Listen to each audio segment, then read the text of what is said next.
पिछले चैप्टर में हमने देखा कि यनवू को पता चलता है कि उसने जाने में एरन ग्रुप से पंगा ले लिया है और कान और डोयल वो भी वहीं पर गए हुए हैं और अब यनवू एरन ग्रुप के मेन हेडक्वार्टर पे जाने लगता है। Like you, be strong to hold the powers of the sun.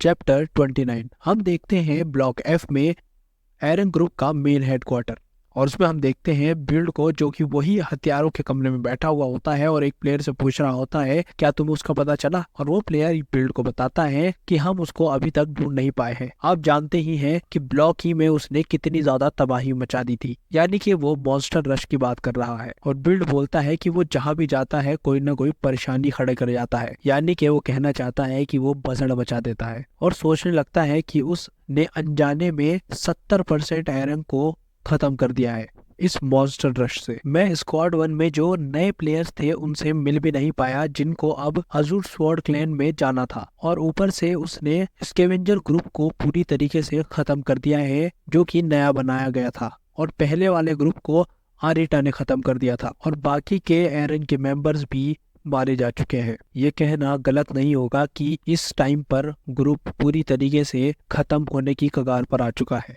इतने सालों से जो हम काम कर रहे थे वो सारा का सारा अब मिट्टी में मिल चुका है। हमारी हालत बिल्कुल अब मरने हाल हो चुकी है। इससे पहले कि सबको पता चले हमें एरन ग्रुप को जल्द से जल्द उसके पैरों पर खड़ा करना होगा, और अब इस राउंड के खत्म होने में सिर्फ 3 दिन बचे हैं। सही में बिल्कुल नामुमकिन है कि इतने थोड़े टाइम में एरन ग्रुप को दोबारा से बनाया जाए, और जब तक ये राउंड खत्म होगा उसके बाद सबको पता चल ही जाएगा कि हमारे साथ हुआ क्या है। मैं इस चीज को बिल्कुल भी नजरअंदाज नहीं कर सकता। इसका बस एक ही सॉल्यूशन है, उसको पूरा करना। यहाँ पर बिल्ड इस पत्थर की बात कर रहा होता है, और अगर मैं इस पत्थर को अच्छे से पूरा कर लेता तो मैं गारंटी देता हूँ कि मेरी जगह हाई रैंक्स में होती। और किसी आदमी की बात करते हुए बोलता है कि उस आदमी ने कहा था कि ये इसको बनाना बहुत ज्यादा जरूरी है, लेकिन हम उसको इसलिए नहीं बना पाए हैं क्योंकि उसको बनाने का प्रोसेस वो काफी अलग है, और उसको बनाने का जो मटेरियल है वो हमेशा कम ही होता रहता है, या तो वो प्लेयर्स हो या फिर मॉन्स्टर्स। और तभी उसको कुछ समझ आता है और वो थोड़ा स्माइल करता है और बोलता है कि अब अगर सोचा जाए तो हमारे पास कुछ अच्छे हाई रैंकिंग मटेरियल्स भी हैं। वो मास्क वाला आदमी,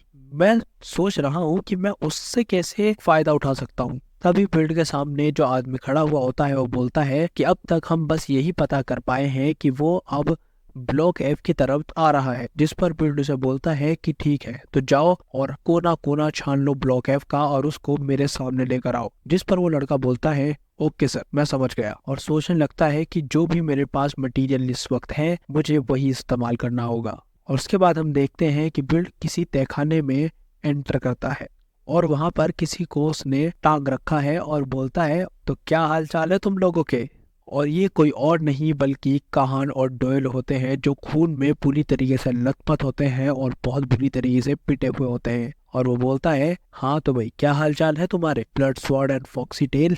कान को बिल्ड को देखकर बहुत ज्यादा गुस्सा आने लगता है और वो बोलता है अब तुम हमारे से क्या बात करने आए हो, और आगे बोलता है कि तुम्हें ऐसा लगता है कि तुमने हमें कम डराया है, हमें कम मारा है। जिस पर बिल्ड बोलता है नहीं नहीं, मैं तुम्हें एक चीज बताने आया हूँ, तुम दोनों जल्द ही उस स्टोन के लिए मटेरियल बनने वाले हो।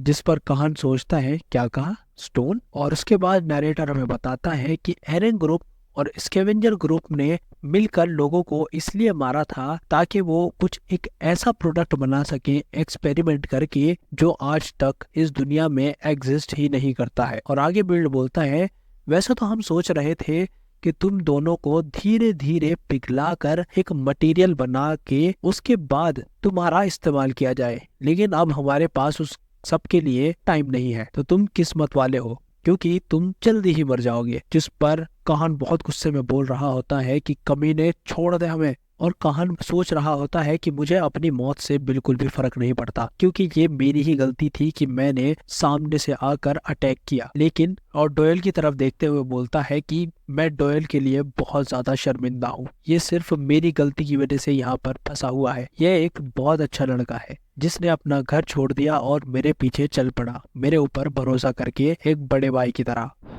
मैं बस ऐसा कुछ कर सकूं अगर कि जिससे ये छूट जाए और जी सके, लेकिन अब मुझे बिल्कुल भी कुछ समझ नहीं आ रहा है। और बोलता है कि मैं अब उसी सेम सिचुएशन में वापस आ चुका हूँ जब मैं अपने पास्ट में था। तभी एक बहुत तेज आवाज आती है और काहन और बिल्ड छत की तरफ देखने लगते हैं और बिल्ड सोचने लगता है कि ये हो क्या रहा है, क्योंकि इस बिल्डिंग को इतना ज्यादा मजबूती से बनाया गया है कि भूकंप में भी ये नहीं हिलेगी। तो ये बाहर हो क्या रहा है। और तभी बिल्ड के पास एक प्लेयर आता है और वो बोलता है, सर बिल्ड, हम मुश्किल में है, बाहर एक घुसपैठिया आ चुका है। और बिल्ड को आज दिमाग खराब हो जाता है और वो चिल्ला कर बोलता है, अरे यार, उसे भी यही टाइम मिला था और है कहाँ वो। और हम देखते हैं कि बिल्डिंग पे बहुत बड़ा धमाका हुआ होता है और हम देखते हैं कि बहुत सारे एरन ग्रुप के लोग खड़े हुए होते हैं एक शील्ड बनाकर, यानी कि एक सुरक्षा कवच बनाकर, और वो बोल रहे होते हैं, अबे यार ये कहाँ से आ गया। और हम देखते हैं कि वहाँ बहुत सारा धुआं होता है और धुएं में चलता हुआ यनवो आ रहा होता है और यनवो की आंखें चमक रही होती है। यनवो एक अपनी स्किल इस्तेमाल करता है जिसका नाम होता है गॉब्लिन्स फीट और बहुत तेजी से उन प्लेयर की तरफ आगे बढ़ता है और 1 सेकंड के समय से भी कम में वो प्लेयर्स के सामने पहुंच जाता है और एक प्लेयर को बहुत बुरी तरीके से मारकर पीछे फेंक देता है और अपने दोनों हाथों में चाकू पकड़ लेता है। और यनवो ने गॉब्लिन के किंग की आंख भी पहनी हुई होती है। तभी एक स्टेटस विंडो आती है जिसमें लिखा होता है कि गॉब्लिन के किंग की आंख ने एक खतरा महसूस किया है जहां पर तुम खड़े हुए हो। तभी यनवो वहां से बहुत तेजी से पीछे होता है और हम देखते हैं कि वहां पर बहुत तेजी से 3 तलवारें आकर घुसती हैं और इस हमले से जिस तरीके से यनवो बचा है वो देखकर वो लोग बहुत ज्यादा शॉक हो जाते हैं। और यनवो अपनी अगली स्कल का इस्तेमाल करता है और बोलता है, ब्लैक ब्लेड्स एज। और हम देखते हैं कि यनवो का चाकू पूरी तरीके से अब काला हो चुका है और वो प्लेयर्स की तरफ बहुत तेजी से भागकर उनको मारने लगता है। और उसके बाद एक स्टेटस विंडो आती है जिस पर लिखा आता है कि नंबर ऑफ सोल्स रीप्ड, पहले 115 फिर बाद में 118, यानी कि वो उनको मार भी रहा है और सोल्स को भी काट रहा है।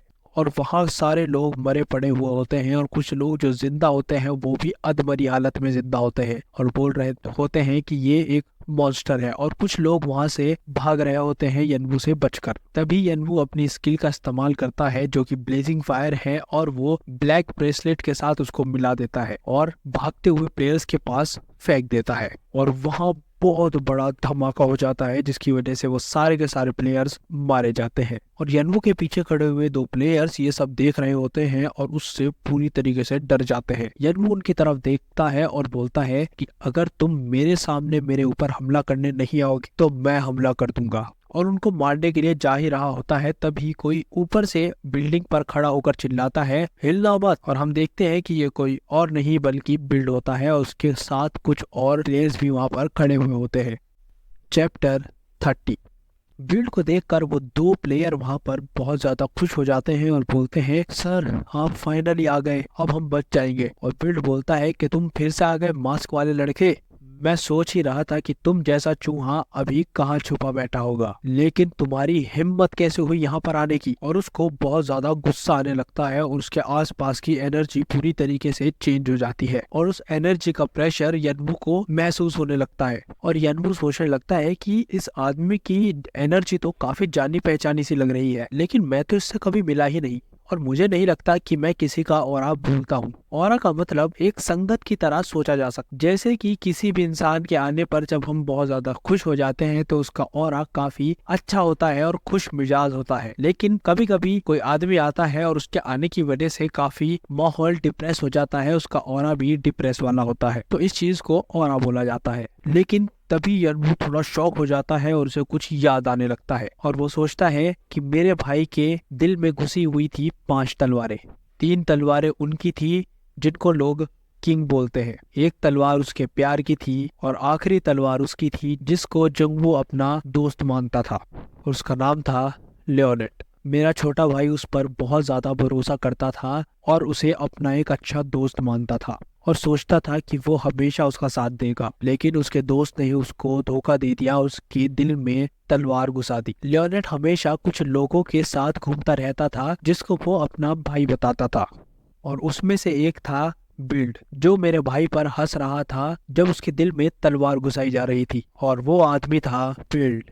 और हम देखते हैं अब यनवू को, जो कि बहुत ही ज्यादा गुस्से में आ चुका होता है, और वो बोलता है जुंगवू, ये मैं तुम्हें अब तुम्हारा पहला तोहफा देने वाला हूँ। और अब हम देखते हैं कि यनवू पूरी तरीके से और ज्यादा तैयार हो चुका है और ज्यादा गुस्सा हो चुका है, और उसके आसपास मैजिक की बहुत पावरफुल एनर्जी बढ़ रही होती है। तभी भीड़ अपने साइड में खड़े हुए आदमी से बोलता है ग्रैंड, जिस पर वो बोलता है यस सर। बिल्ड उससे बोलता है कि जाकर आइलैंड को बता दो कि कोई अनजान आदमी एरन ग्रुप को ढूंढता हुआ यहाँ पर आ चुका है, जिस पर वो बोलता है यस सर। और तभी हम देखते हैं कि उस आदमी का सर फट जाता है और वो वही मर जाता है और आसपास खून खून हो जाता है। और ये किसी और ने नहीं बल्कि ये यनवू ने किया था, क्योंकि अब वो बहुत ही ज्यादा गुस्सा है और बोलता है कि टाइम बर्बाद करना बंद करो, और अगर तुम्हें मेरे सामने आना है तो जल्दी से आ जाओ।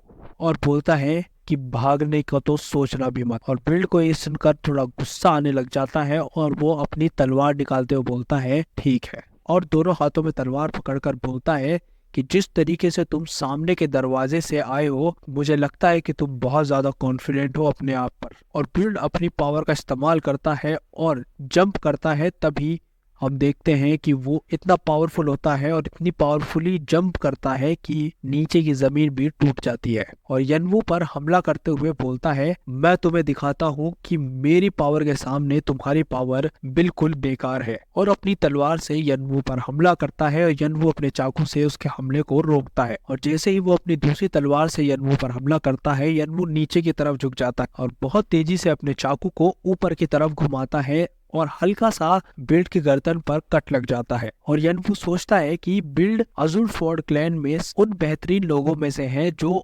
ऑफेंसिव प्लेयर्स बोले जाते हैं। ऑफेंसिव का मतलब जो अटैक करते हैं, जो हमला करने पर ज्यादा विश्वास रखते हैं, और इसका दूसरा होता है डिफेंसिव, उसमें प्लेयर्स अपना डिफेंस करते हैं। और आगे यनवू बोलता है कि इसके जैसा इतना अच्छा खिलाड़ी एरन ग्रुप में इतना नीचे क्यों है।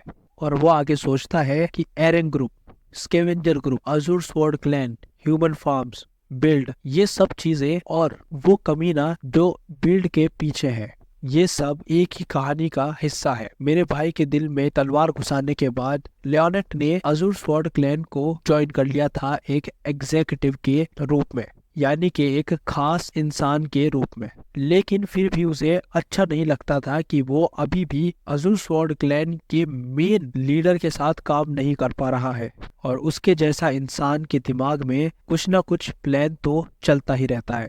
और उसी लिए उसने एरन को बनाया होगा ताकि वो एक कवर बना सके उसके प्लान के लिए।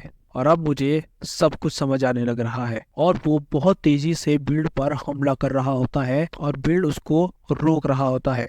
लेकिन तभी बिल्ड अपनी तलवार बहुत तेजी से चलाता है, लेकिन इस बार यनवू उछलकर उस तलवार से ऊपर आ जाता है और बहुत तेजी से बिल्ड के मुंह पर लात मारता है। और बिल्ड के मुंह से खून निकलने लगता है, उसके नाक से खून निकलने लगता है। और बिल्ड सोच रहा होता है कि ये बस एक नया नया प्लेयर है जिसने अभी नई नई स्किल ही इस राउंड में ली है, तो ये मुझे इतनी आसानी से टक्कर कैसे दे रहा है। और तभी यनवू बोलता है अच्छा, तो मैं समझ गया, तुम्हें लड़ना नहीं आता।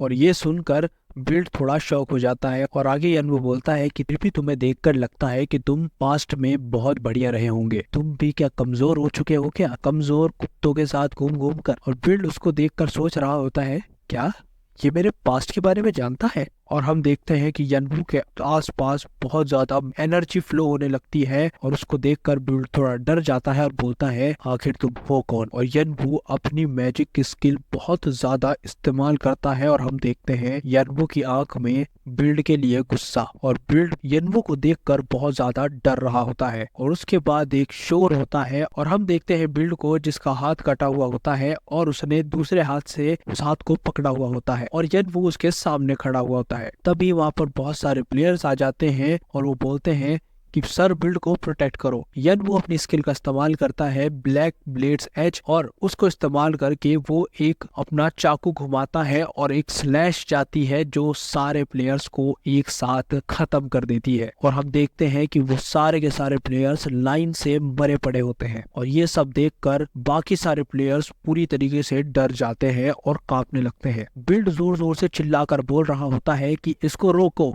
अभी। और तभी हम देखते हैं कि बाकी सारे प्लेयर्स जो कि अभी डर रहे थे एकदम से उनका माइंड पर से कंट्रोल हट जाता है और वो बिल्कुल कठपुतली बन जाते हैं और वो बिल्ड की बात मानने लगते हैं। और फिर बिल्ड बोलता है कि कंट्रोल पपेट्स ये उसकी एक ऐसी स्किल है जो उसने इससे पहले कभी इस्तेमाल नहीं की। और वो बोलता है मुझे नहीं लगा था कि मुझे ऐसे टाइम पर इसको इस्तेमाल करनी पड़ेगी। और मौका पाते ही बिल्ड वहां से भागने लगता है और जिन लोगों को वो आगे जाने के लिए बोलता है वो लोग यनवो के सामने जाकर खड़े हो जाते हैं। और बिल्ड भागते हुए बोलता है कि वो स्टोन, मुझे उस स्टोन की जरूरत है, और चिल्लाकर बोल रहा होता है कि मैं उस स्टोन की मदद से इसको मार डालूंगा। और यनवू लेकिन अभी भी बहुत ज्यादा गुस्से में होता है और उसे भागते हुए देख रहा होता है। तो आज के लिए बस इतना ही। वीडियो अच्छी लगे तो प्लीज लाइक कर देना और चैनल को सब्सक्राइब कर देना। हम मिलते हैं नेक्स्ट वीडियो में नेक्स्ट चैप्टर्स के साथ, और तब तक के लिए keep watching, keep exploring, because we are freaks.